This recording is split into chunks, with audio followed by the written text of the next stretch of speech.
Jumpa lagi di TV. Ya, laptop yang satu ini tipis dan ringan. Dan penampilannya mirip seperti laptop thin and light yang umum ya.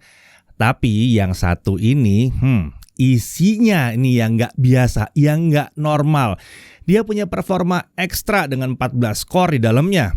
Ya, setipis ini, 14 core. Dan pakai prosesor seri H pula di dalam sini ya. Masih ada GPU yang kencang lagi dalam sini.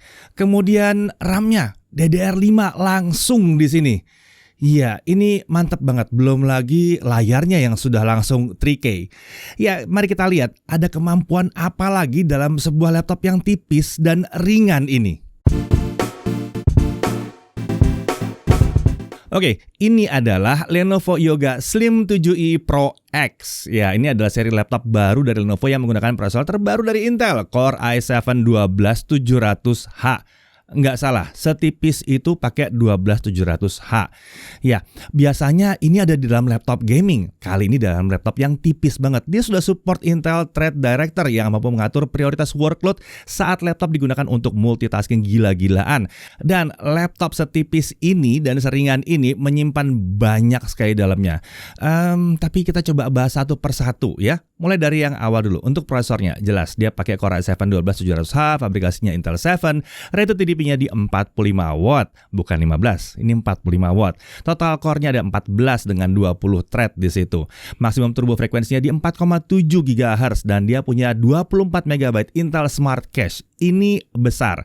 Tentunya dia juga pakai Intel Iris Xe Graphics ya, dengan 96 execution unit.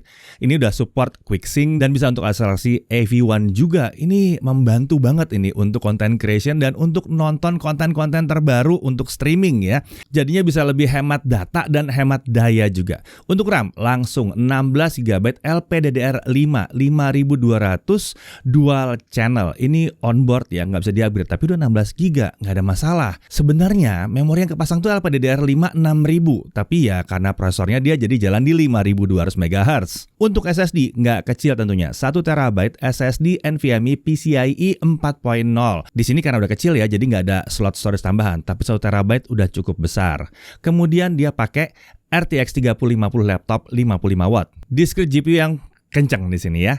Lalu dia pakai Intel Wi-Fi 6E AX211. Tentunya ada Wi-Fi 6E, gigabit Wi-Fi di sini, support multi-user MIMO, Bluetooth-nya udah langsung versi 5.2. Untuk kapasitas baterainya lumayan besar, 70 Wh dan dia pakai Windows 11 di sini. Untuk body form factor-nya adalah clamshell di sini. Klasik banget ya. Materialnya aluminium aerospace grade. Warnanya dark teal di sini ya. Untuk desain ini khas Lenovo Yoga Slim ya. Dia tipis, simple dan minimalis. Ini jadinya kalau dibawa-bawa kelihatan profesional aja gitu. Dengan logo Yoga di pojok kiri atas dan Lenovo di pojok kanan bawah. Untuk dimensi panjangnya 32,8 cm, lebar 22,1 cm dan ketebalan 1,59 cm saja. Ini tergolong mungil ya untuk spesifikasi yang diusung di dalamnya. Untuk bobotnya laptopnya saja di 1,4 kg. Chargernya hanya 282 gram. Jadi total kalau dibawa-bawa hanya sekitar 1,6 kg. Nah, kita masuk ke displaynya. Layar ini disebut Lenovo sebagai layar PureSight 14,5 inci. Ini adalah panel IPS, ukurannya 14,5 inci. Ya, bukan 14, bukan 13,3. Lebih besar daripada Yoga Slim pada umumnya.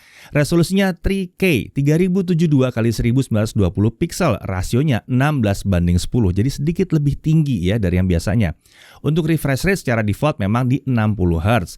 Menariknya, layar ini support adaptive refresh rate sampai dengan 120 Hz. Mantap ya. Nah, menurut Lenovo, color gamutnya ada di 100% sRGB dan brightness di 400 nits. Kalau berdasarkan pengujian kami, gamut coveragenya ada di 97% sRGB dan volumenya di 98% sRGB. Sementara peak brightness-nya ada di 418 nits. Jadi sudah lumayan sesuai dengan klaimnya ya. Disertifikasi TUV Rhineland Low Blue Light dan iSafe juga di sini.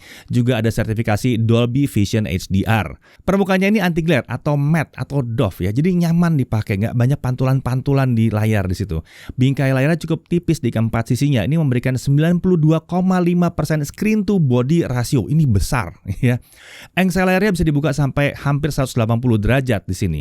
Nah, untuk kamera dia pakai kamera infrared dengan resolusi 1080p 60 fps maksimumnya dengan menggunakan teknologi Lenovo AI Engine Plus. Kamera ini dapat mendeteksi keberadaan pengguna dan secara otomatis bisa melakukan Windows Lock pada layar atau pause pada video playback. Ini semua dapat dikonfigurasi melalui software Lenovo Vantage. Tentunya dia juga sudah mendukung fitur Windows Hello untuk login tanpa harus ngetik-ketik password. Untuk audio dia menggunakan speaker stereo dari Harman dengan konfigurasi 2x2 watt. Ini juga sudah dioptimalisasi dengan adanya Dolby Atmos di situ. Untuk kualitas suaranya rapi sih, cuman memang belum yang paling lantang yang pernah kami dengar untuk laptop kelas harganya. Nah, di sini terdapat fitur Lenovo Smart Noise Cancelling yang dapat menyaring suara atau noise background saat melakukan voice recording atau conference call, yang hasilnya kurang lebih seperti ini. Ya, kali ini kita sedang ada di luar dan menguji kemampuan noise cancellation dari laptop Lenovo Yoga Slim 7i Pro X. Jadi gimana hasilnya?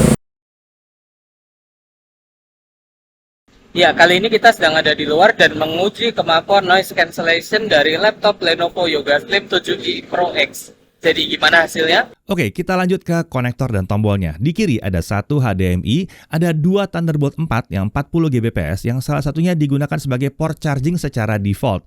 Port ini sudah mendukung data transfer USB 4, power delivery 3.0 sampai dengan 100 watt, display port, dan penggunaan eksternal GPU dan eksternal storage tentunya. Nah, di sisi kanan kita lihat di sini ada satu electronic camera privacy shutter, ada satu audio jack combo 3,5 mm, ada satu USB 3.2 Gen 1 yang 10 Gbps dan ini udah support fitur always on.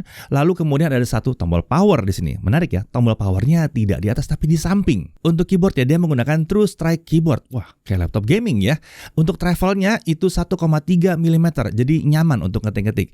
Layoutnya ini khas laptop Lenovo Yoga pada umumnya. Backlit-nya ini warna putih dengan 2 tingkat kecerahan dan ada auto brightness juga di sini. Backlit akan mengatur tingkat kecerahan mengikuti pencahayaan ruangan di sini ya. Dan ini juga bisa diatur dengan tombol function plus spacebar seperti biasanya pada semua Lenovo. Untuk touchpad ini tergolong lebar di sini ya. Diklaim 20% lebih lebar dibandingkan Yoga generasi sebelumnya. Jadi pada saat menggunakan ya rasanya tuh luas benar di sini. Letaknya center to spacebar ini membuat aktivitas mengetik jadi lebih nyaman tentunya. Dan yang satu ini juga sudah support Windows Precision Driver. Nah, kita langsung masuk ke pengujian performa ya. Kita bahas dulu performanya. Nah, laptop ini sudah dilengkapi dengan teknologi Lenovo X Power. Dia dilengkapi dengan sistem pendingin dengan TDP hingga 70 watt. Dia menggunakan server grade thermal compound yang namanya Dowcell TC-5550. Jadi seharusnya ini bisa mampu menyalurkan panas dengan baik banget ya. Dan dia menggunakan dua heat pipe masing-masing berukuran 6 mm yang melewati area CPU dan GPU-nya.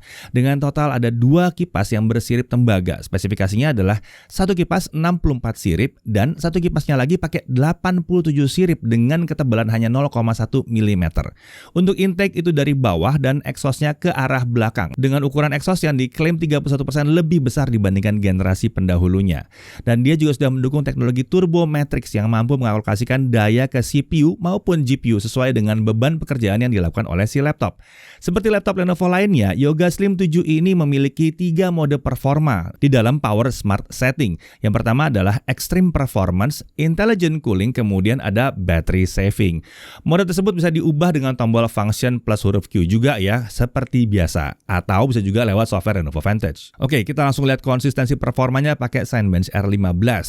Nah, ini menarik ya, kita tidak melihat adanya perbedaan skor maksimal pada mode Intelligent Cooling dan Extreme Performance. Skor maksimalnya itu tetap berada di sekitar 2.500-an poin. Ini skor yang besar ini ya. Oh iya, ini prosesor seri H ya. Oh, pantas kalau gitu sebesar ini ya. Perbedaan skor ini baru terlihat pada saat kita lihat sustain performance-nya atau performa yang sudah dipertahankan. Di mode Intelligent Cooling, skor yang di sustain itu bisa di kisaran 1.900 poin. Sementara di Extreme Performance bisa dipertahankan di sekitaran 2.280 sampai 2.300-an poin. Skor ini tergolong sangat bagus mengingat laptop ini form factor-nya tipis dan ringan. Ya, ini luar biasa sih. Oke, skor segede gitu, suhu kerjanya seperti apa? Di mode Extreme Performance terlihat bahwa suhu CPU itu sustain di kisaran 94-96 derajat Celcius. Tapi menariknya, di Intelligent Cooling yang performance-nya nggak terlalu jauh beda, suhunya terjaga di kisaran 75-79 derajat Celcius saja. Nah, suhu 94-95 itu muncul ya, tapi itu hanya terjadi di 2 run pertama aja. Oke, sekarang mari kita lihat untuk aplikasi gimana. Kita pakai Blender dulu gimana? Ini laptop tipis, tapi buat Blender, ya kalau lihat dari Cinebench-nya, layak kalau kita coba untuk rendering 3D di sini. Seperti biasa, dengan CPU render, selesai semuanya ini dalam waktu 2 menit 48 detik. Sementara kalau kita pakai discrete GPU-nya, rendering selesai dalam waktu 51 detik. Sementara kalau kita pakai external GPU yang biasa kita gunakan itu, ya, ini semua selesai dalam waktu 15 detik saja.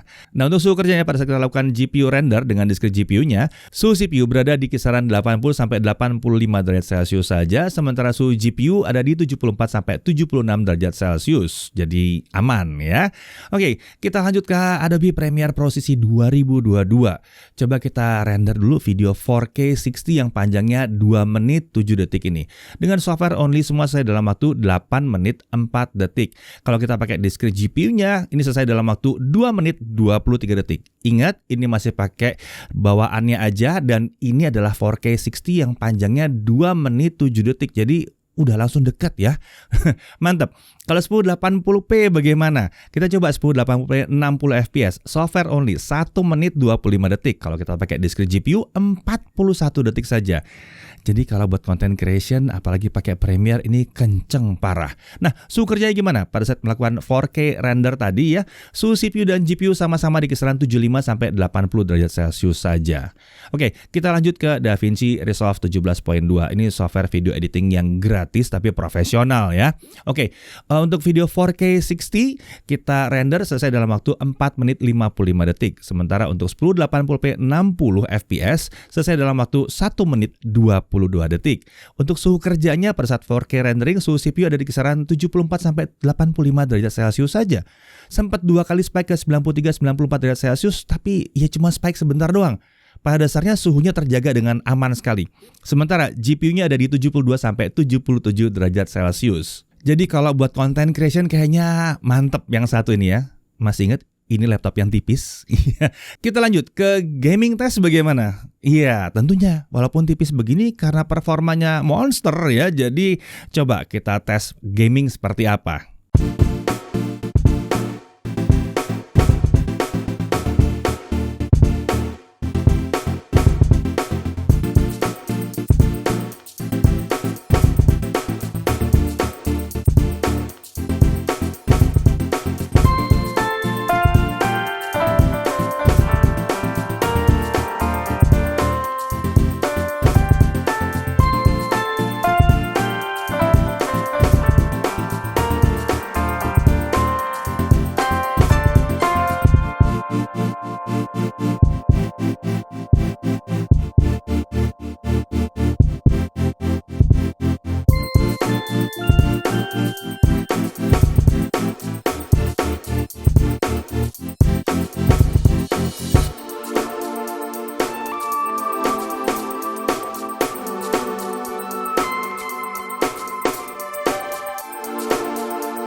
Nah, di Assassin's Creed Valhalla, suhu kerjanya selama 30 menit dimainkan, CPU-nya di kisaran 75-80 derajat Celcius, sementara GPU-nya ada di kisaran 78-81 derajat Celcius.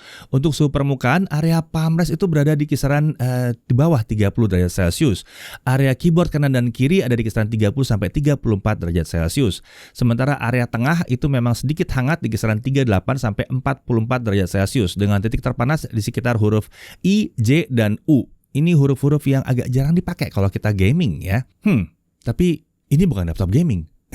Ya udah, lanjut. Storage test ya. Dengan Crystal D Smart kita dapat bahwa kecepatan bacanya ada di 7068 Mbps. Nggak salah, 7068 Mbps.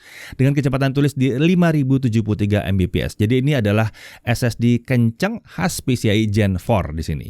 Untuk pengujian baterai bagaimana? Kita coba di mode performanya di Intelligent Mode ya.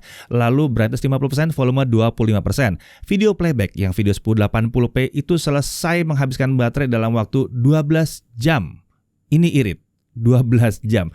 Performanya super kencang tapi diajak nonton 12 jam nggak mati-mati gitu ya. Oke, mantep banget di sini. Kemudian charging test. Nah, di sini ada fitur Rapid Charge Express yang bisa meningkatkan kecepatan charging di software Lenovo Vantage adanya nih ya. Kalau Rapid Charge Express yang kita matikan, 30 menit pertama kita dapat 33%.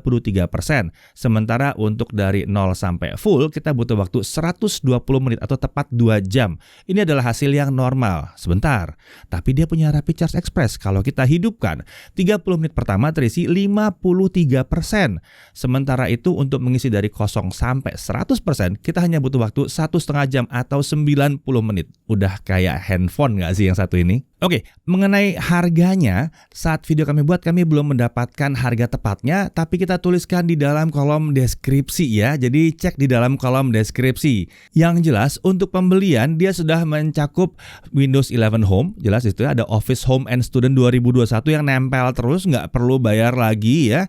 Lalu ada garansi 3 tahun, lengkap dengan Accidental Damage Protection 2 tahun dan Premium Care-nya juga 3 tahun. Nah, Accidental Damage Protection atau ADP ini menawarkan proteksi terhadap kelalaian pengguna di luar garansi utama. Misalnya, ketumpahan cairan, jatuh dari meja, retak di panel LCD, keyboardnya mati, atau kena korslet listrik itu diganti 100% selama 2 tahun. Dan ini bisa diklaim berulang-ulang selama bukan part yang sama. Kalau partnya sama, itu tetap bisa diulang sampai 2 kali ya, maksimum 2 kali. Tapi kayaknya agak keterlaluan ya kalau rusak 2 kali. Tapi masih di-handle juga 2 kali, asal jangan lebih dari 2 kali. Nah, oke. Hal yang perlu diperhatikan. Pertama, RAM-nya ini udah nggak bisa di-upgrade. Performa segede gini mungkin ada yang berharap RAM bisa di-upgrade. Tapi RAM-nya udah 16 GB juga sih. Udah kencang juga, DDR5 juga. Udah dual channel juga ya. Jadi rasanya udah mencukupi lah. Kemudian hanya ada satu konektor USB Type A yang besar. Tapi ya nggak perlu khawatir sih ya. Karena dia punya Thunderbolt 4 2 biji. Jadi tinggal pasangin adapter aja ya. Atau USB hub aja, aman. Kemudian untuk speakernya kami sedikit berharap dia bisa lebih lantang lagi untuk kelas harganya. Nah, dari sisi poin menariknya, dia sudah pakai prosesor terbaru dari Intel dan yang dipakai adalah Core i7 12700H dengan total 14 core. Ini kencang banget untuk laptop setipis dan seringan ini. Udah support teknologi Intel Thread Director yang udah mampu mengatur prioritas workload agar laptop tetap terasa lancar saat digunakan untuk multitasking gila-gilaan. Apalagi kalau dipadukan dengan disk GPU, ini membuatnya cocok untuk kegiatan gaming dan content creation kelas berat sekalipun. Kalau kita pakai eksternal GPU dengan nancepin ke Thunderbolt, lebih mantap lagi nih ya. Oke, SSD PCIe Gen 4 ini juga mantap di sini ya, kencang banget dan kapasitasnya udah langsung 1 TB, udah lega. Bodinya ya jelas tipis dan tergolong ringan untuk spesifikasi yang monster seperti ini. Layarnya 100% sRGB dan ini calibrated ya, dan sudah bisa sampai 120 Hz pula di sini. Dan dia juga udah punya Thunderbolt 4. 2 port bahkan. Wi-Fi 6E juga udah ada, Bluetooth versi 5.2 juga udah ada di sini. Suhu kerja dan permukaannya juga tergolong terjaga untuk sebuah laptop yang tipis dengan performa tinggi seperti ini. Performa baterai ini juga oke banget, nonton 12 jam, gila sih, ini lama banget sih, keren. Lalu sistem keamanan biometriknya udah pakai infrared kamera juga di sini dan ada bonus Microsoft Office Home and Student 2021. Garansinya itu juga nggak kaleng-kaleng. Accidental Damage Protection 2 tahun dan Premium Care-nya juga 3 tahun. Ya, jadi memang kita tidak bisa membandingkan ini dengan sebuah laptop gaming karena laptop gaming beratnya akan ada di atas 2 kg, tentunya 2,5 hampir 3 kg. Performa seperti ini susah diperoleh dari sebuah laptop yang tipis seperti ini. Jadi walaupun mungkin harganya tidak bisa di bawah 10 juta, jelas ya, tapi performanya dan ukurannya, kemudahan untuk membawanya, fitur-fiturnya rasanya membuat laptop yang satu ini sangat pantas sekali buat kalian-kalian yang road warrior. Saya Didi Irfan, Jaga TV TV.